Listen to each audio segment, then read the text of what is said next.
Labą dieną.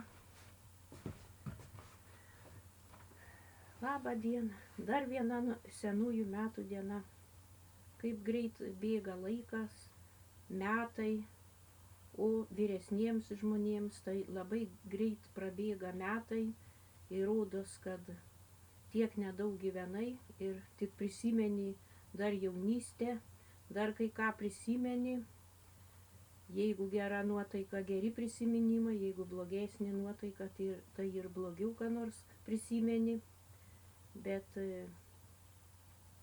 turėtume būti smagus, linksmi, optimistai, kad mūsų dienos būtų geresnės, kaip sakyti, ir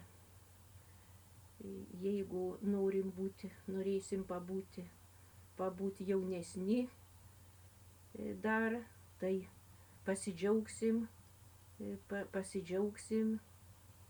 būsim smagus, linksmi ir visur išeisim. O jeigu norėsim pasidėjuot, tuomet tapsim jau senesni, o jeigu sergam, tai taip pat jau nekas, tada irgi jau tampam senesni. Tai priklauso nuo mūsų nuotaikos ir nuo mūsų gerų minčių.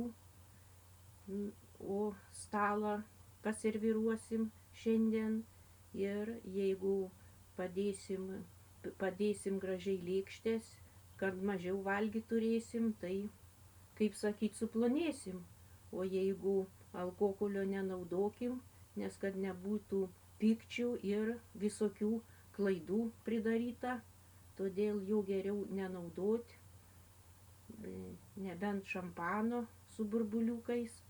Ir jums visiems linkiu gražių ateinančių kitų naujųjų metų, kuo daugiau geros nuotaikos, optimizmo, Dievo palaimos, džiugių akimirkų, būkit linksmi, nenusiminkit, neliūdėkit ir su gerais naujais ateinančiais gyvatės metais.